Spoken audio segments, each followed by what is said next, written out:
है, मगर आज मैं सिर्फ एक मिसाल आपके सामने ऐसी रखना चाहता हूँ जिससे आपके जहन और दिमाग में आने वाले माह रमज़ान की अहमियत का अंदाज़ा लगे। असल में माह रमज़ान जो है वो एक ट्रेनिंग का महीना है, एक तरबियत का महीना है। ट्रेनिंग और तरबियत इस तरह है कि अल्लाह ने कुछ चीज़ें हलाल की हैं, कुछ चीज़ें हराम की हैं। जिसको करने का हुक्म दिया है या जिसे बरतने का हुक्म दिया है वो हलाल है, और जिससे रोका गया, जिससे मना किया गया वो हराम है। मगर एक महीना परवरदिगार आलम ने मुख्तस फरमाया, ख़ास फरमाया कि इस महीने में उन हलाल चीज़ों से भी रोक दिया गया, और एक मुकर्रर वक्त तक सुबह सहरी से लेकर अफ्तार तक न तुम खाना खा सकते हो न पानी पी सकते हो। हालांकि खाना जायज़ है, हलाल है, पानी पीना जायज़ है, हलाल है, ना नाजायज़ है ना हराम है, लेकिन अल्लाह ने इस एक महीने को ईमान वालों के लिए तरबियती बना दिया, ट्रेनिंग। क्यों? इसलिए कि जब तुम एक महीना मुसलसल अल्लाह, रसूल, इस्लाम, दीन और शरीयत के हुक्म के मुताबिक हलाल छोड़ दोगे तो फिर हराम छोड़ना तुम्हारे लिए आसान हो जाएगा। जब हम हलाल चीज़ें अल्लाह रसूल के लिए छोड़ सकते हैं तो हराम क्यों नहीं छोड़ सकते? ये एक तरबियत है, ट्रेनिंग है। और दूसरी वजह यह है कि अल्लाह ने इस नफ्स को, जो हर इंसान को अल्लाह ने वदियत किया है, अता किया है, इस नफ्स को काबू में लाने के लिए और इस नफ्स पे कंट्रोल करने के लिए रमज़ानुल मुबारक का महीना अता फरमाया, ताकि भूखे और प्यासे रहकर अपने इस नफ्स पे काबू पाया जा सके। अच्छा, मज़े की बात यह है कि अल्लाह ने रमज़ानुल मुबारक को भूखा और प्यासा रहने के लिए मुकर्रर किया, और सबसे मज़े की बात यह है कि सबसे ज़्यादा आदमी इसी महीने में खाता है। बजाय अपने आप को मेंटेन करने के लिए या अपने वज़न को कंट्रोल करने के लिए ये महीना बहुत लाभदायक है, तो बजाय वज़न कम करने के हर आदमी 10-5 किलो बढ़ जाता है। वजह क्या है कि अल्लाह ने इस महीने को मुकर्रर किया भूखे रहो, और एक वक्त रात का समय दिया कि इसमें तुम कुछ खा पी सकते हो, कुछ। और हम पूरा डेग लेके बैठ गए। सहाबाए किराम और अल्लाह के रसूल से रोज़ा खोलने की जो सुन्नत है वो सिर्फ एक है, या तो हुजूर ने खजूर इस्तेमाल फरमाई या नमक। नमक लिया, ज़ुबान पे रखा, पानी पिया, नमाज में। इसी तरह एक खजूर खाई, कुल्ली किया, नमाज में, रोज़ा खुल गया। अब उसके बाद मामूल थोड़ा बहुत खा लिया, क्योंकि तरावी भी पढ़ना है, रात भर इबादत करना है, तो ज़्यादा खाओगे सुस्ती आ जाएगी। इसलिए कम खाए, थोड़ा बहुत खाए, पेट जलता ही रहे, इबादत में लग जाओ। फिर जब सुबह सहरी हो, बकदरे बादाम मुख्तसर सा खा लो, लेकिन बकदरे बादाम नहीं, सहरी तो होती है बकदरे गोदाम। लोग सहरी करने के लिए ट्रैवल करते हैं, श्री पाया तो भेजा तो गुर्दा तो कलेजी। अरे यार, इसका नाम इस्लाम है, दैट इज़ रमज़ान। रमज़ान आया है भूखा रखने के लिए और आप खाए चले जा रहे हैं। कहने का मतलब ये है कि जो अल्लाह ने कहा है या जो मकसद इलाही है, शैतान हमेशा उसका उल्टा करा देता है। और हम ये समझते हैं कि बस अजान हुई, परमिशन अलाउड, दबाओ जितना दबाना है। फर्क क्या पड़ा आपको? भाई दिन में 3 टाइम आप खाते थे, नाश्ता करते थे, दोपहर का खाना, शाम का खाना। शाम में वही कर रहे हैं, रोज़ा खोल लिया, बाद बैठ गए पलटी मार के, फिर सुबह सहरी में उठ के फिर बैठ गए खाने के लिए। 3 टाइम तो हो गया, तो फ़र्क क्या पड़ा? आपने खाली समय बदला ना, दिन का खाना अब रात में हो रहा है। क्या यही मकसद है रमज़ान या इस्लाम का? मकसद ये है कि भूखे रहो, यानी रोज़े की परमिशन मिल गई कि अब तुम खा सकते हो, लेकिन उसके बावजूद अपने आप को आधा तो भूखा ही रखो, आधा पेट खाओ, पेट जलता रहे, अंदर से ख्वाहिश बाकी रहे। क्यों? इसलिए कि ये भूखा और प्यासा रहना ये तुम्हारे शरीर के लिए नहीं है, ये उस नफ्स के लिए है जो अल्लाह ने अता किया है। उस नफ्स पे कंट्रोल करने के लिए, उस नफ्स पे काबू पाने के लिए अल्लाह ने रोज़ा कायम किया है और रोज़े का हुक्म दिया है। क्यों? इसलिए कि नफ्स अगर काबू में आ गया तो तुम्हारी पूरी जिंदगी इस्लामी बन सकती है।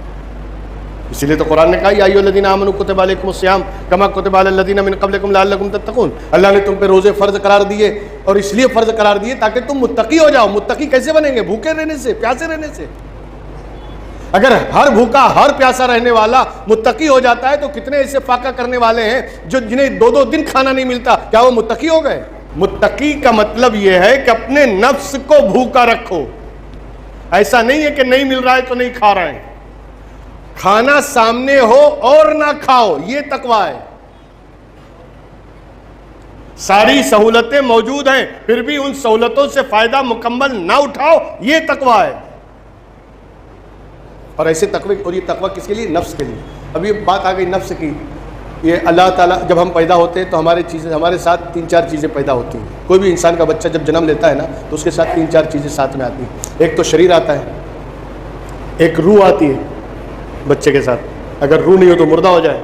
तो एक शरीर आया और एक रूह आई, और इस शरीर और रूह के साथ एक चीज़ और है जिसका नाम है नफ्स।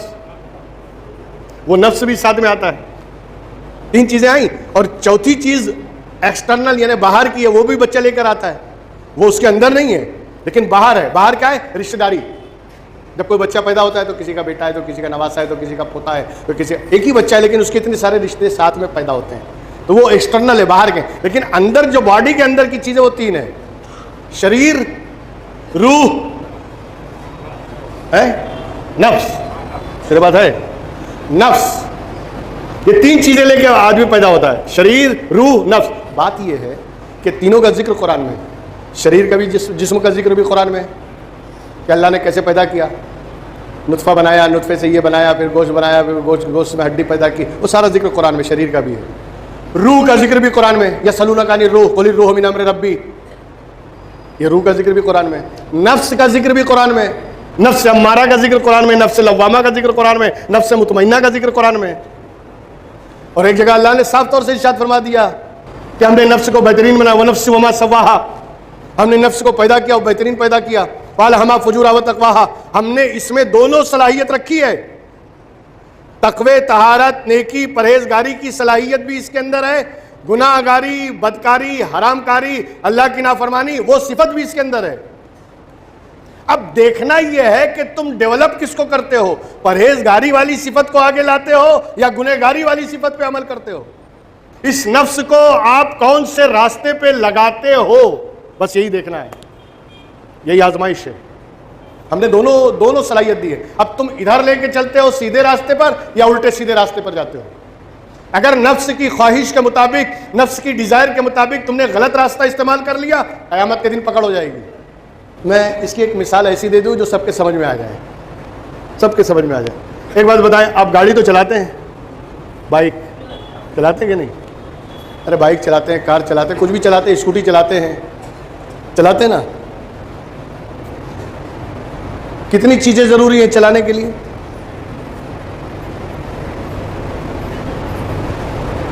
अगर गाड़ी आपके पास है और उसमें पेट्रोल ना हो या डीजल ना हो या इलेक्ट्रिक की है तो बैटरी फुल ना हो, या अगर सीएनजी है तो सीएनजी ना हो, गैस ना हो, गाड़ी चलेगी नहीं ना। तो गाड़ी के लिए जरूरी है कि उसमें पेट्रोल हो, तभी तो चलेगी ना।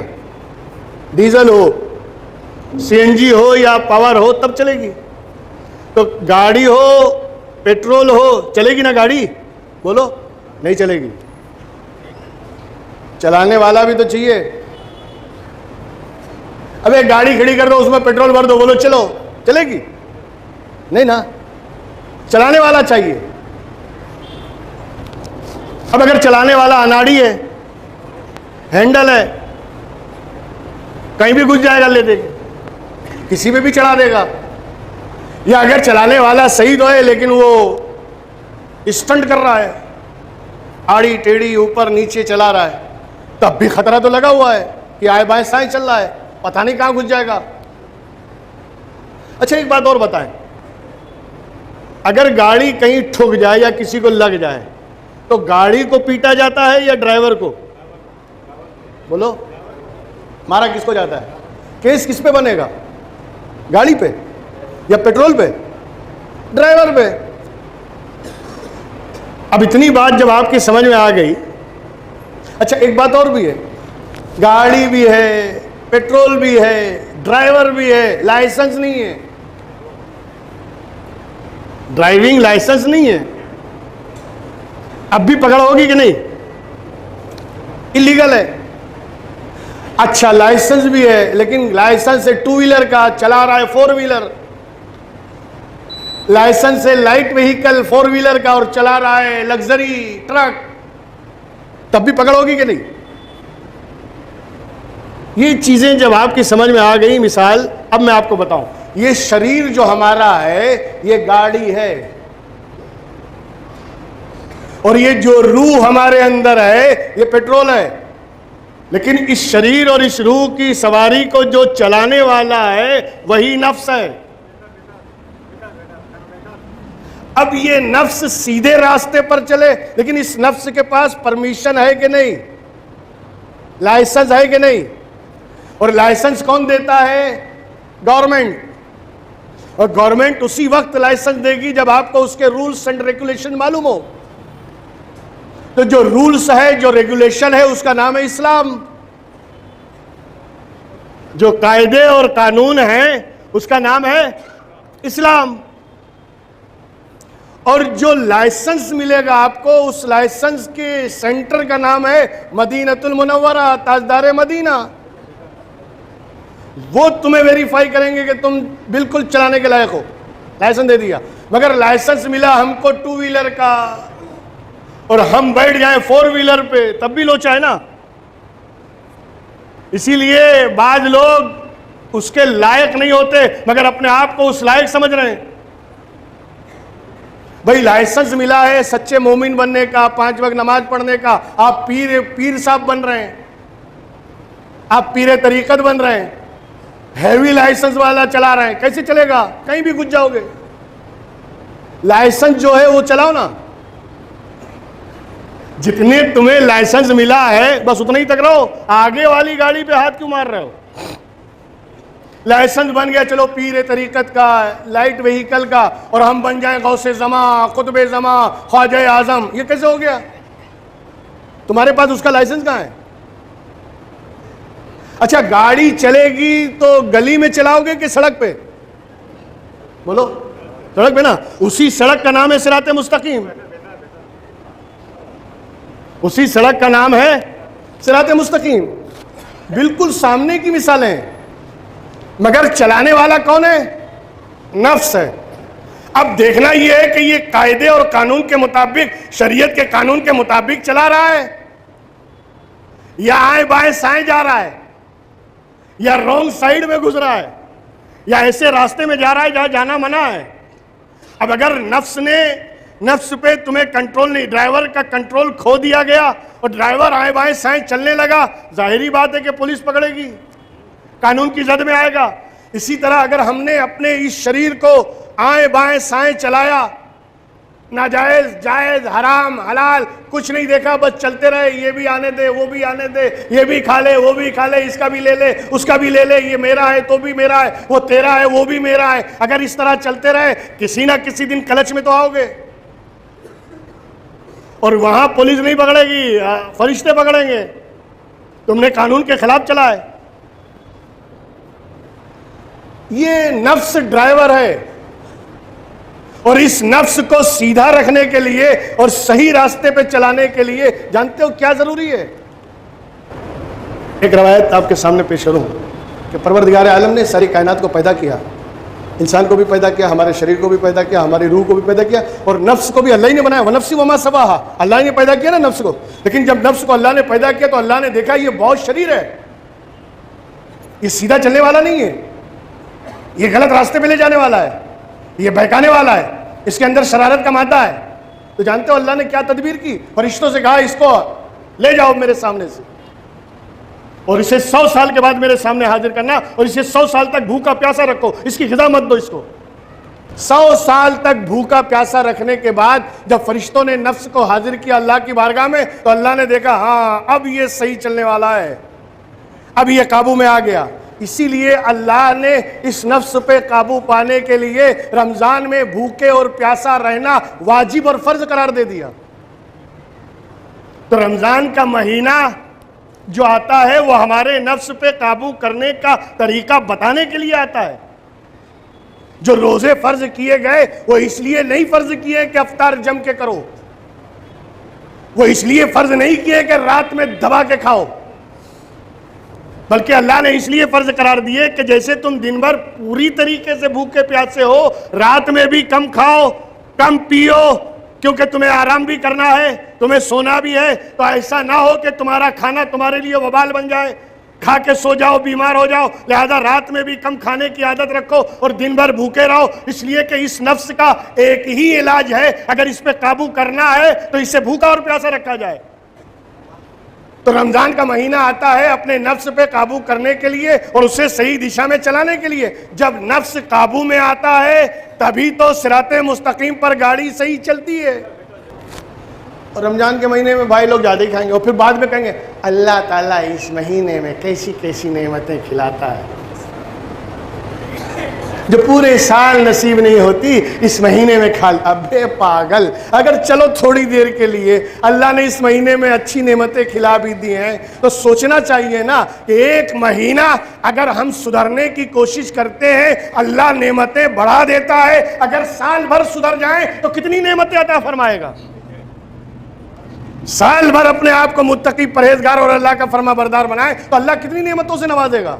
नेमतें फरावा की जाती हैं, मगर इसका मतलब ये नहीं कि तुम ब्रेक फेल कर दो। नेमतें देखकर बिल्कुल हवस का शिकार हो जाओ और खाने और दबा। आप देखो शैतान कितना शरीर है और कितना बदमाश है। ऐसे ऐसे वक्त काम में लगा देगा ना, जो वक्त दुआ की कबूलियत का है वो वक्त प्लेट इधर उधर करने में लगा देता है। वो इधर ले ले, ये उधर कर दे, शरबत इधर ला, ये भजिया उधर कर दे, वो चिकन वाली इधर। ये सब क्या कर रहे हैं आप? ये दुआ का वक्त है, शैतान ने काम में लगा दिया, आपकी दुआ के वक्त को ज़ाया कर दिया। अरे दस्तरखान पे बैठने के बाद भी दस्तरखान की नेमतों पे निगाह नहीं है, बल्कि नेमत देने वाले पे निगाह होनी चाहिए। ये रोजा है, इस तरह रोजा रखा जाता है कि दस्तरखान पे बैठने के बाद भी नेमत पे निगाह नहीं होनी चाहिए। बहरहाल तफसीलें बहुत सारी हैं, अभी रमज़ान है ही है, इंशाअल्लाह हम आपके सामने पेश करेंगे। मगर ये समझ लीजिए कि अगर ड्राइवर ने गलती की सज़ा उसी को मिलने वाली है, वही जहन्नम में जलने वाला है, और अगर सही रास्ते पे चला तो वही जन्नत की नेमतों से फ़ायदा उठाने वाला है। इस ड्राइवर को सुधारने के लिए इसे भूखा रखा जाए, इसे प्यासा रखा जाए, यही इसका वाहिद इलाज है। और उसी के लिए अल्लाह ने रमज़ान के महीने में रोज़े को फ़र्ज़ करार दिया। दुआ है मौला तबारक व तआला आने वाले महीने में हमें मुकम्मल तरीके से मुस्तफ़ीज़ फरमाए और फ़ायदा उठाने की कोशिश, यानी हमें तौफ़ीक़ अता फरमाए और हम सिरात मुस्तक़ीम पर गामज़न हो, हमें अपने नफ्स पे काबू मिले और जो मकसद इलाही है उसके तहत अल्लाह तबारक व तआला रमज़ान का भरपूर फ़ायदा उठाने की हमें तौफ़ीक़ अता फरमाए।